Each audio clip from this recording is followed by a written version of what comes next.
creating wealth, freedom, and security using real estate investing. This is Get Real Wealthy. You're watching Get Real Wealthy. It's Quentin D'Souza. Let's go. Let's talk about seller financing. Now, seller financing is one of those great tools that you can use in your toolbox that are great to give you some financing when you need it. It's a creative financing tool. Not everybody understands it or knows about it, so it's your job as a real estate investor to help to explain that to other people. So one of the things that first you have to understand what seller financing is. Well, oftentimes when you're going to buy a property, whether it's a single family home or an apartment building, the owner may have already paid off that property. And when they've paid off that property, they don't have a mortgage on that property, but you need a mortgage on the property. So what do? Well, you can ask the owner of the property to carry back a mortgage for you. They can get paid a specific interest rate, and you both can be happy. And I gotta say, this works much better with investors than it does with homeowners directly, because homeowners don't really have to pay tax, especially in Canada, on their primary residence. But if you have an investment property, when you sell that property, you have to pay tax on it. And that capital gain tax is due as soon as you sell it. But if you carry back a mortgage on the property, that mortgage amount you don't have to pay tax on until you actually, the full mortgage comes due. So it's a way or a benefit for those persons who are holding that mortgage to delay paying their capital gains. It's a great strategy for them. If you can explain that to them, it's a benefit. That's what you want to do.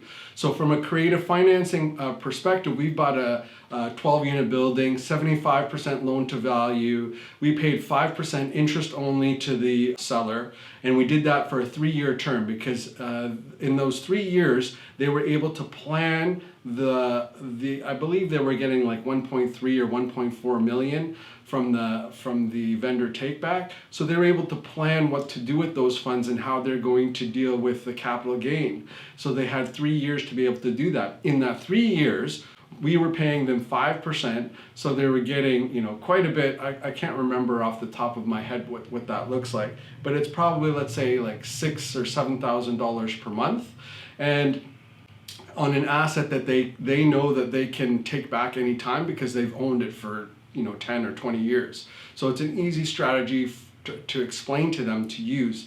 A lot of investors already understand vendor takebacks, and so it's easy for them to implement.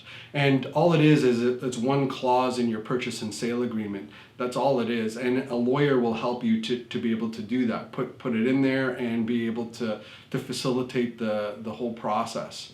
The only way for you to get seller financing on anything is you have to ask for it.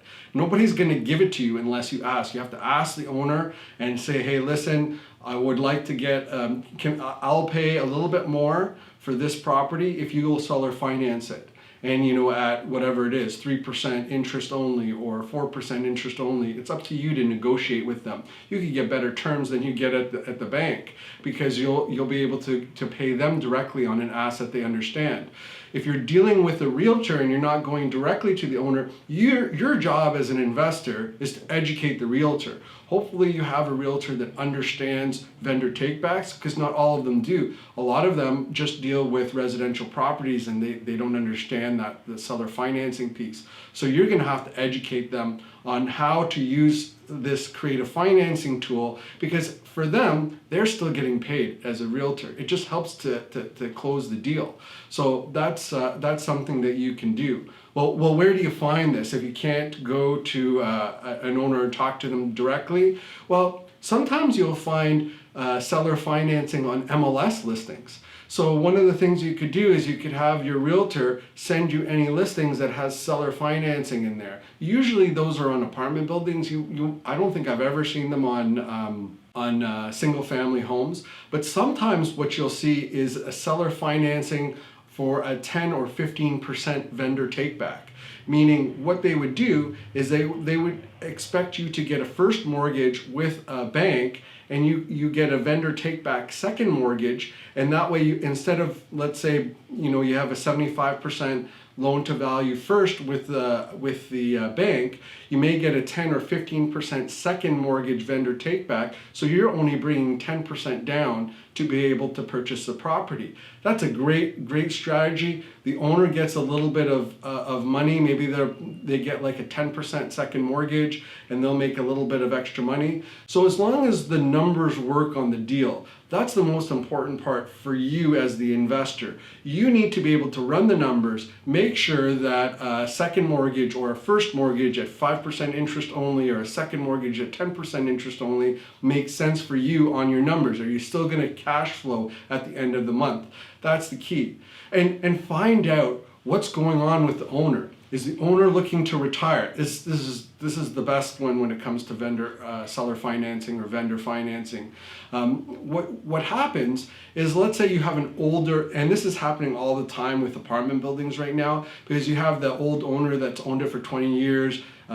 Could be like an old Italian couple, could be an old German couple, could be, and they want to sell the property, they want to sell it directly to somebody who's going to continue to own it. But what are they going to do with the money? Because they don't have anything to invest in right now. So the way that you position it to them is, look, you can continue to get cash flow from this property for the next 3 years at 5% interest only, and then you can take the time over the 3 years to figure out what you're going to invest in afterwards. So for them, it makes sense because they understand the asset. They're getting a cash flow every month. It's an interest income that they're getting, and then they can use that. So find out what the owner is going to do if they're going to retire. And I've done this quite a few times from vendor financing on apartment buildings, because that's what they understand is apartment buildings. So it makes sense. Another way you could use seller financing is through private sales. So you're talking to a person directly through a private sale. You explain to them how this works, and perhaps you're going to do vendor financing in order to flip a property. So like they have very little mortgage on the property, but they haven't found a place to live yet. Maybe they're going to live in the basement. You're going to renovate it. Maybe they're just going to move out. They want to do some seller financing, make a couple dollars until they find something. You could do a seller carryback or a vendor take back like that. And you notice that I'm using different terms. They all mean the same thing. They all mean seller financing. Lastly, rental properties and buildings are that's the key to find seller financing. It is a creative term. As you become more interested in investing in real estate, you'll notice that seller financing and creative financing really can boost your ROI and boost your returns. We do it in different ways on different apartment buildings that we purchase in order to ensure that our investors get the returns that we want to ensure that they get. And it's a great tool for any investor to use. So I hope you got a little bit of knowledge on seller financing and why it's important, and I hope you implement that in your strategies in the future. If you're interested in learning what I do, you can reach out to me at quentindesouza.com. You can check it out in our description below, or in the description in the video and podcast, and we'll see you on the next episode. Have a good one, everyone. Make sure to check out getrealwealthy.com. Until next time, I'm Quentin D'Souza. Get out there and take action.